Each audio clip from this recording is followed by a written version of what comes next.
Le vent de Marseille portait une odeur de sel, de gasoil et de rêves malmenés.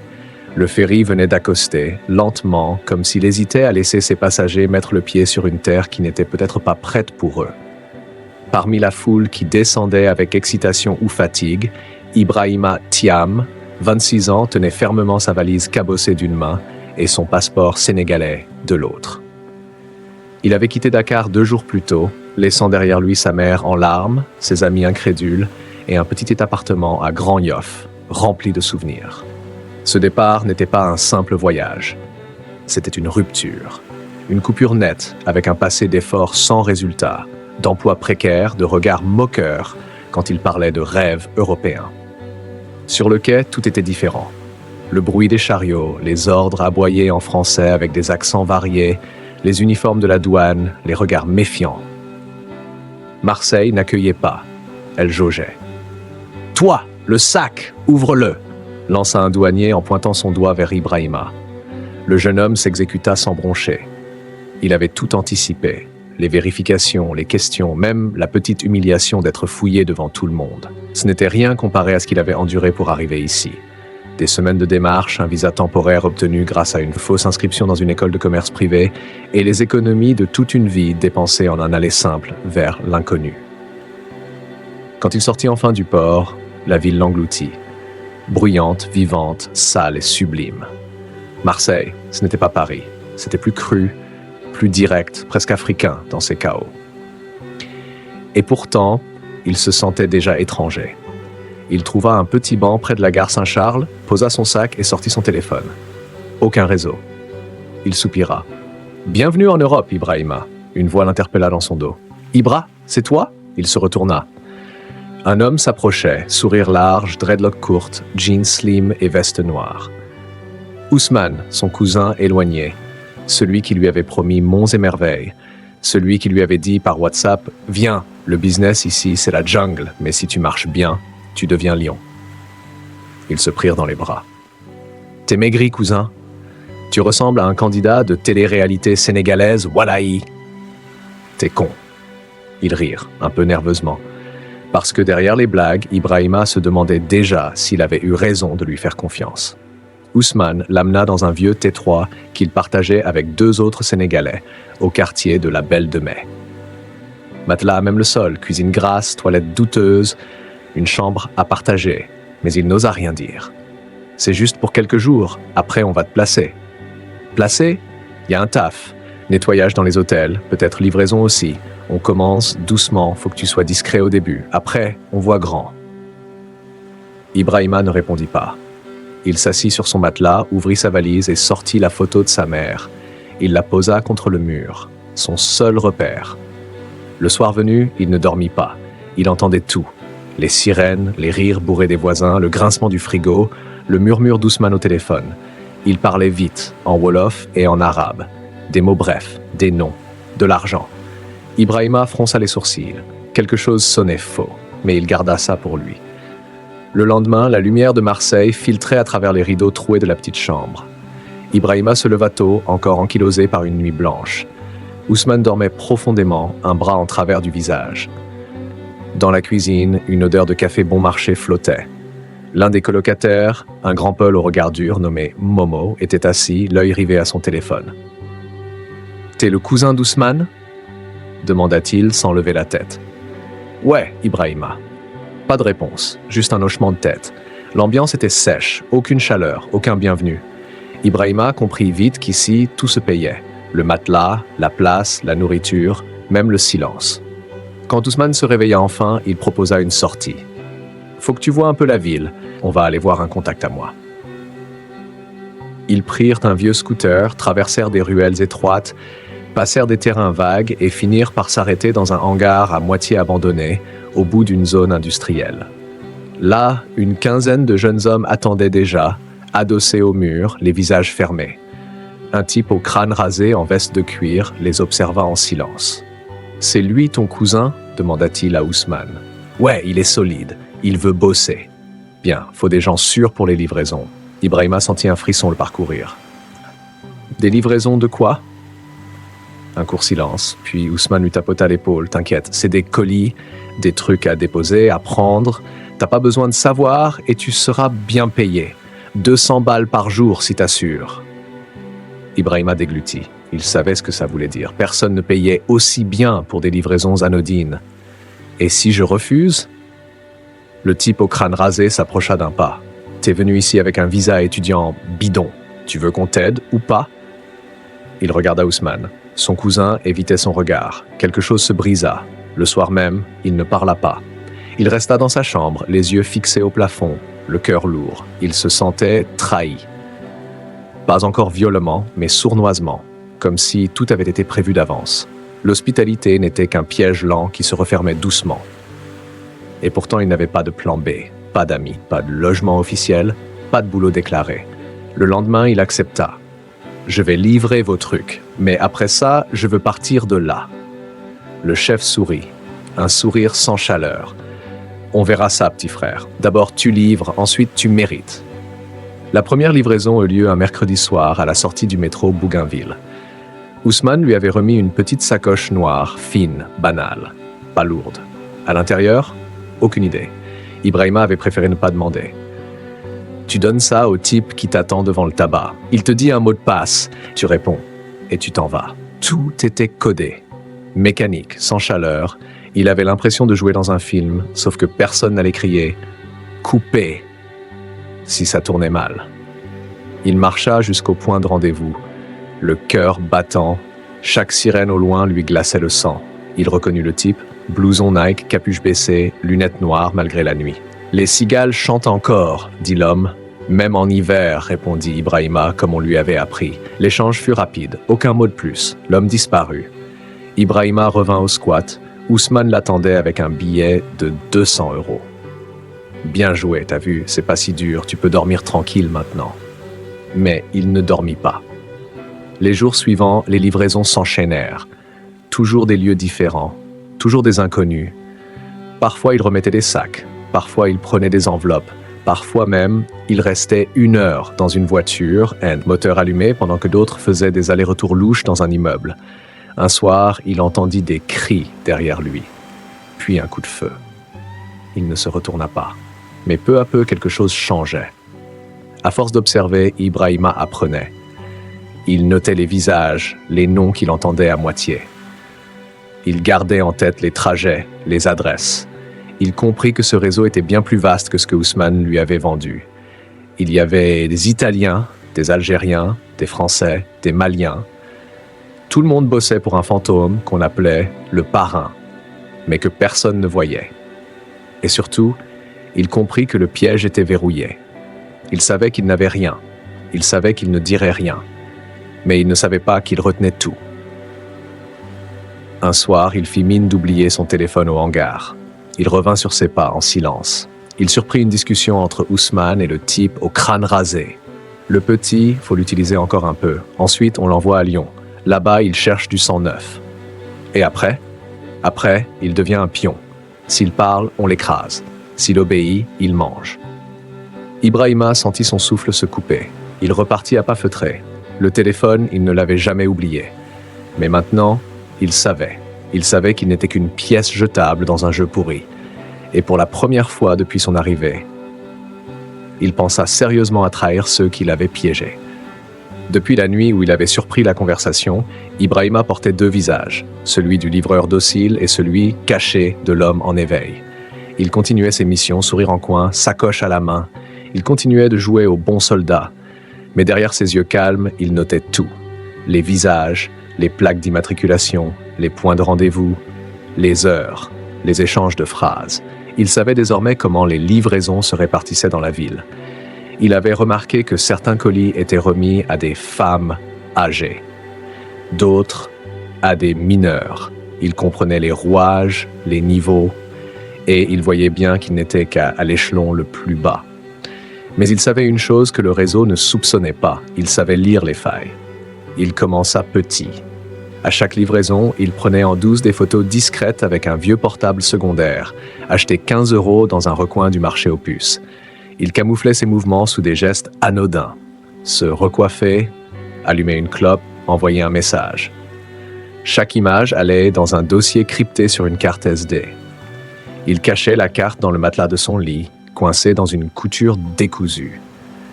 Mais il n'avait pas encore de plan, seulement de la rage froide et un besoin viscéral de reprendre le contrôle. Un jour, une livraison tourna mal. Le contact ne se présenta pas. Ibrahima attendit.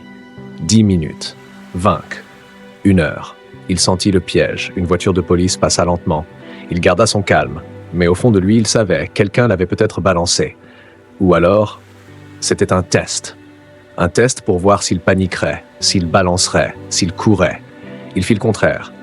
Il entra dans une boulangerie, acheta un pain au chocolat, s'assit en terrasse, sortit un carnet et un stylo. Il se mit à écrire. Pas un poème, pas une lettre, un plan. Le soir, Ousmane lui demanda « Alors, c'est passé nickel ?» « Oui, tranquille. Le gars était un peu en retard, mais tout s'est bien passé. » Mensonge parfait, pas une ride sur le visage, mais au fond, il ne croyait plus en Ousmane. Et ce qu'il avait compris récemment, c'est que le cousin qu'il avait piégé n'était lui-même qu'un pion dans une machine plus large. Il fallait taper plus haut. Mais pour ça, il lui fallait un allié. Le lendemain, dans une laverie du quartier, il croisa par hasard un visage connu. Awa, une amie d'enfance, fille d'un ancien voisin de Grand Yoff, venue faire des études à Aix-en-Provence. Elle avait grandi. Elle portait un sweat large, beige, des lunettes et des écouteurs. Elle ne l'avait pas vu. Il s'approcha doucement. « Awa ?» Elle leva la tête, elle le reconnut, sourit, puis fronça les sourcils. « Ibrahima, c'est toi ? Mais t'es pas censé être au Sénégal. » Il hésita, puis dit la vérité. Une partie. « Je suis ici pour tenter ma chance, mais j'ai besoin de ton aide. » Il s'était installé dans un petit café à l'angle de la rue Nationale, un endroit modeste, presque vide, parfait pour parler sans être écouté. Ibrahima n'avait pas touché à son thé. Awa, elle, remuait son sucre sans fin, comme pour brasser le passé. « Explique-moi tout, mais doucement, hein ?» Il commença à parler. Lentement, il choisit ses mots avec soin, comme s'il posait des cartes sur la table, une à une, sans jamais montrer la dernière. Il ne parla pas de tout, ni des colis suspects, ni du coup de feu. Pas encore. Juste assez pour qu'elle comprenne qu'il était piégé, qu'il risquait gros et qu'il voulait sortir.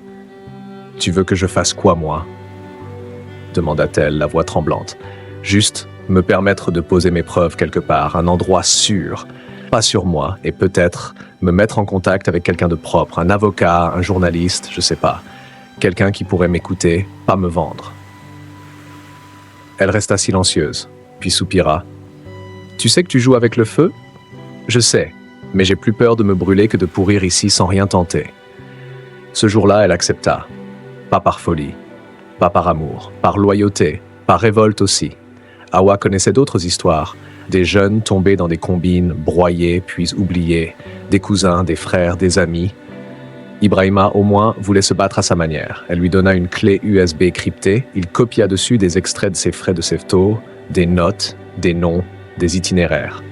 Pas tout, mais assez pour prouver qu'un réseau existait, que lui en faisait partie contre son gré et qu'il savait ce qu'il risquait.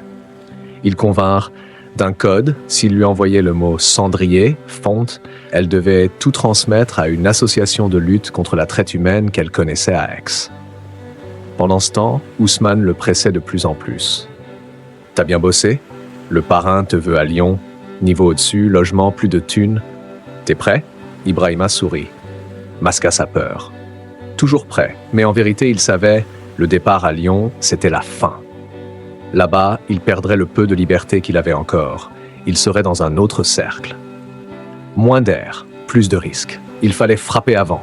Un soir, après une livraison dans les quartiers nord, il fit exprès de passer devant une caméra de surveillance bien visible. Capuche baissée, sac bien tenu. Il regarda l'objectif. Fixement. Il voulait laisser une trace. Il retourna au squat, fit semblant de dormir. Mais il écoutait. Dans la pièce d'à côté, Ousmane téléphonait encore. Il parlait de lui.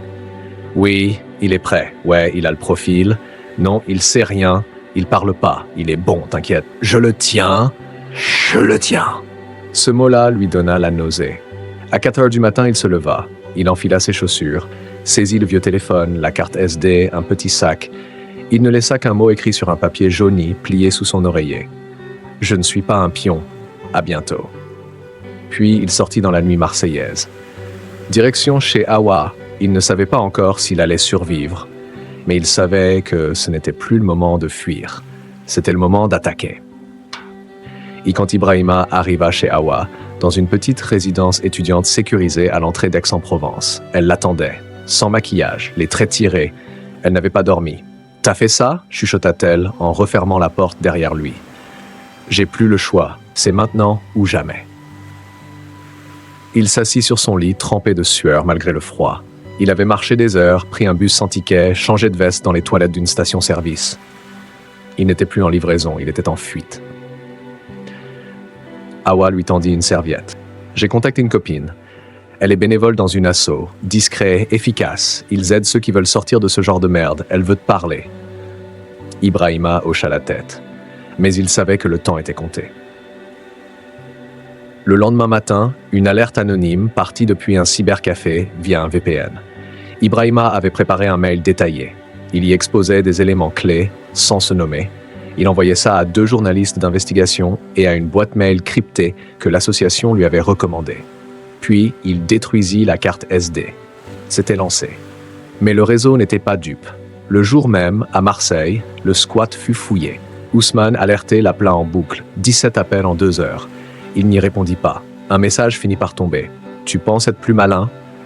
Tu me fais honte. Reviens, on peut arranger. Sinon, t'es mort. » C'était plus une menace.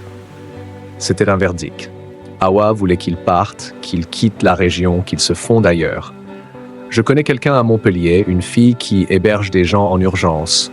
Tu devrais bouger. » Mais Ibrahima refusa. « Pas encore. S'ils savent que j'ai bougé, ils comprendront. Là, ils doutent encore. S'ils croient que je panique, ils vont chercher. Mais si je reste près, ils me cherchent moins loin. Et moi, je les observe. » Il commença à errer, seul la journée. Casquette vissée, lunettes noires, toujours en mouvement. Pas de carte bancaire, pas d'appel. Le soir, il revenait chez Awa en cachette. Il dormait peu, mais il pensait. Il traçait une carte mentale de tout ce qu'il avait vécu depuis son arrivée. Les noms, les horaires, les rues. Il écrivait, beaucoup, chaque détail, une mémoire de la survie. Un soir, alors qu'il rentrait, il sentit une présence. Un homme le suivait, manteau long, téléphone à la main, faux promeneur, mauvais comédien. Ibrahima coupa soudainement dans une ruelle. L'homme le suivit. Mauvais choix. Derrière une benne, il l'attendit. Quand le type arriva, il lui sauta dessus, le plaqua contre le mur. « T'es qui ? Je suis pas flic, calme-toi. On m'a juste dit de te surveiller. C'est tout. » « Qui t'a envoyé ? » Un type, crâne rasé, m'a dit que t'étais un voleur, que tu leur dois quelque chose. Ibrahima le lâcha, un message clair, ils avaient déjà peur. Sinon, il ne paierait pas des suiveurs. Il s'en alla, en silence, plus déterminé que jamais. Le soir, Awa lui posa une question qu'elle n'avait encore jamais osé formuler. « Tu veux juste t'en sortir ou tu veux les faire tomber ?» Ibrahima la regarda droit dans les yeux. « Je veux les deux. » Elle s'appelait Jeanne Arnaud, journaliste d'investigation pour un site indépendant basé à Lyon. Awa l'avait contactée par le biais de l'association. Elle répondait vite, posait des questions précises, pas de curiosité inutile, pas de ton condescendant, juste des faits, du sérieux. Ibrahima accepta un appel vidéo crypté avec la caméra éteinte. « Je ne suis pas flic ni juge, mais si ce que tu dis est vrai, je peux t'aider à faire du bruit, à condition que tu sois prêt à tout raconter. Même ce que tu n'as pas encore dit. Je suis prêt, mais je veux pas mourir dans une note de bas de page. Alors fais attention. Ces gens-là, quand ils sentent l'odeur du feu, ils brûlent tout. » Le plan de contre-attaque prit forme. Un faux rendez-vous de livraison allait être organisé dans un parking souterrain de Marseille. Une fausse mission, une vraie surveillance. L'association et Jeanne prévoyaient de filmer à distance, d'enregistrer les visages, les véhicules. Une première fissure dans le mur de silence. Mais pour cela, il fallait que quelqu'un de l'intérieur morde à l'hameçon. Ibrahima n'avait qu'un nom à offrir pour ça. Ousmane, il l'appela, voix tremblante. Comme un homme acculé. « Je suis désolé, j'ai fui, mais je regrette, j'ai juste eu peur, je veux revenir. Une dernière mission, je pars à Lyon après. Je suis prêt. » Ousmane resta silencieux quelques secondes. « T'es sûr de toi ? » ?»« Oui. J'ai compris que j'ai pas le choix. » Un soupir au bout du fil. « Très bien. Vendredi, 19h, parking du Centre Bourse. Tu connais. » Ibrahima raccrocha. Il venait de vendre une scène. Il espérait ne pas avoir vendu sa peau. Le vendredi arriva. Ibrahima s'habilla comme à son habitude. Jean noir, suite sombre, sacoche vide. Hawa le supplia de ne pas y aller. « Tu peux les faire tomber autrement. Tu prends trop de risques. Si je me cache toute ma vie, je ne serai plus moi. Je dois leur montrer que je suis encore debout. Juste une fois. » 19h07. Le parking était presque vide. Juste une voiture grise garée au fond. Ibrahima s'en approcha. Il savait que Jeanne et un membre de l'association filmaient à distance depuis un immeuble en face. Il savait que tout devait être rapide, mais il ne savait pas que quelqu'un d'autre avait parlé. Un homme sortit de la voiture, crâne rasé, visage dur. « T'as cru qu'on te laisserait jouer les héros ? Ta mère des petits. » Une deuxième silhouette sortit de l'ombre. Ibrahima se figea. Ousmane. Il n'avait pas l'air en colère. Il avait l'air fatigué. « Je t'avais prévenu, le sang ne ment pas, mais toi, t'as choisi. Et toi, tu m'as vendu dès le départ. J'ai fait ce que j'ai dû faire pour survivre. Alors maintenant, moi aussi. » Ibrahima sortit un petit objet de sa poche, un téléphone, il appuya sur « Transmettre ». À quelques kilomètres de là, Jeanne recevait en direct les vidéos du parking, la voix, les visages, le lieu, preuve. Mais dans le parking, l'ambiance avait changé. Le type au crâne rasé s'était avancé. « Tu vas me suivre, on va nettoyer tout ça. » Mais au même moment, 2 gyrophares illuminèrent le béton. Des pas, des cris, la police. Ousmane courut, disparut. L'autre fut arrêté sur place. Ibrahima, lui, leva les mains. Il se laissa embarquer, mais il souriait. Ce soir-là, il n'avait pas été un pion. Il avait été la main qui frappe. La salle d'interrogatoire était glaciale, pas à cause de la climatisation, mais par la manière dont on l'observait. 2 policiers en civil, regard neutre, stylo prêt à sauter sur le moindre mot. Ibrahima, menotté, gardait les mains sur la table. « Vous savez pourquoi vous êtes ici ?» Il hocha la tête. « Et vous savez que tout ce que vous dites peut être utilisé contre vous. J'espère aussi que ce que je dis peut être utilisé pour moi. » Silence. Le plus vieux des 2 policiers soupira. On a vu les vidéos, c'est un bon début, mais vous êtes toujours impliqué dans un réseau illégal, transport de biens suspects, aucune déclaration, aucune preuve que vous avez été contraint. Ibrahima serra les dents. J'ai été utilisé, j'ai fui, j'ai alerté. Vous avez vu ça aussi. On a vu ce que vous avez décidé de nous montrer. Pendant 48 heures, il fut interrogé sans relâche, toujours ce même ton, pas hostile, mais méfiant. Il sentait qu'il n'était pas considéré comme une victime, mais comme un dommage collatéral. Même son contact avec la journaliste Jeanne fut regardé avec suspicion. Elle enquête sur quoi d'autre ? Qui finance son site ? Pourquoi vous l'avez choisie, elle ? Il comprenait, mais il bouillait. Il avait risqué sa vie, et maintenant il était traité comme un suspect poli. Finalement, il fut relâché. Pas libre, juste placé sous surveillance. Pas d'expulsion pour l'instant, mais pas de régularisation non plus. Il avait le droit d'attendre. Attendre quoi ? Il ne le savait pas. Il retrouva Hawa devant le commissariat. Elle l'enlaça sans un mot. Il ne pleura pas. Pas encore. Mais il sentit une colère sourde monter en lui.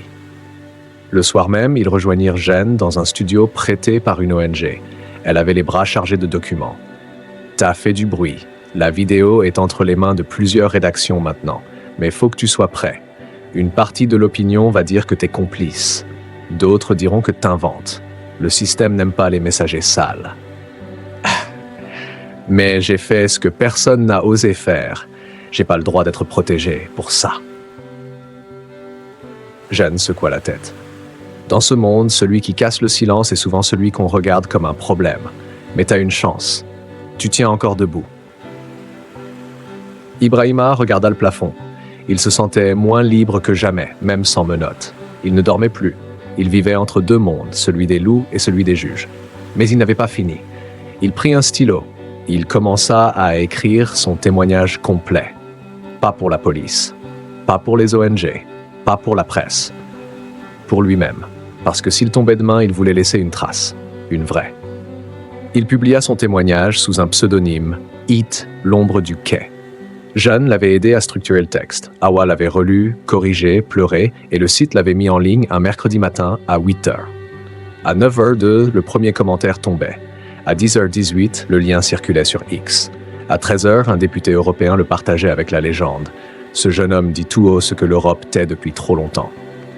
Mais à 15h03, la riposte commença. D'abord, ce fut le harcèlement numérique. Des commentaires violents, des menaces de mort, des accusations de menteurs, immigrés profiteurs, criminels repentis. Ensuite, une page anonyme publiait des extraits déformés du témoignage, le rendant complice de trafic qu'il n'avait jamais mentionné. Un autre blog relayait une photo floue de lui, prise il ne savait quand. Puis, une enveloppe arriva à l'adresse de l'ONG. À l'intérieur, un morceau de sacoche noire et une note. On n'oublie jamais le messager. Mais Ibrahima tint bon. Chaque attaque prouvait qu'ils avaient peur. Chaque insulte prouvait que sa parole avait touché un nerf. Gênes, de son côté, contactait des chaînes télé. Une émission voulait l'inviter, mais la préfecture refusait qu'il apparaisse publiquement sous prétexte de sécurité. Même le droit de raconter lui était contesté.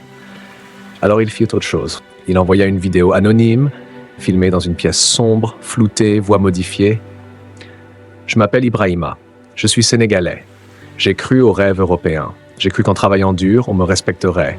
Mais on m'a utilisé, menacé, brisé. Aujourd'hui, je parle.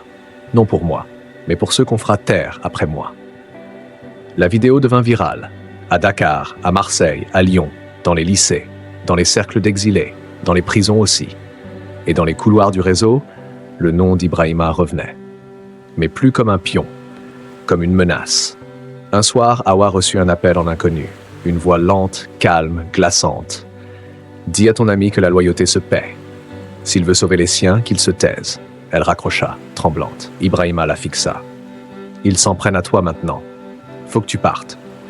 Je pars pas sans toi. » Mais il savait qu'il n'avait pas le droit à une erreur de plus. Il y avait trop de regards. Et un dernier piège se dessinait dans l'ombre.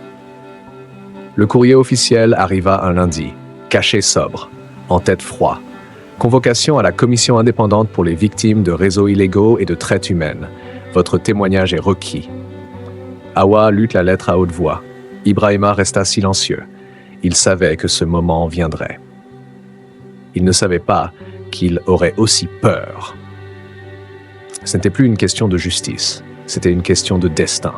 Car si son nom apparaissait publiquement, s'il parlait devant la commission avec visage découvert, alors il devenait cible à vie. La salle d'audience était petite, peu de journalistes, pas de caméras, juste des visages fermés, des micros allumés et un mur derrière lui. La présidente de la commission, une femme d'une 50aine d'années, le regarda droit dans les yeux.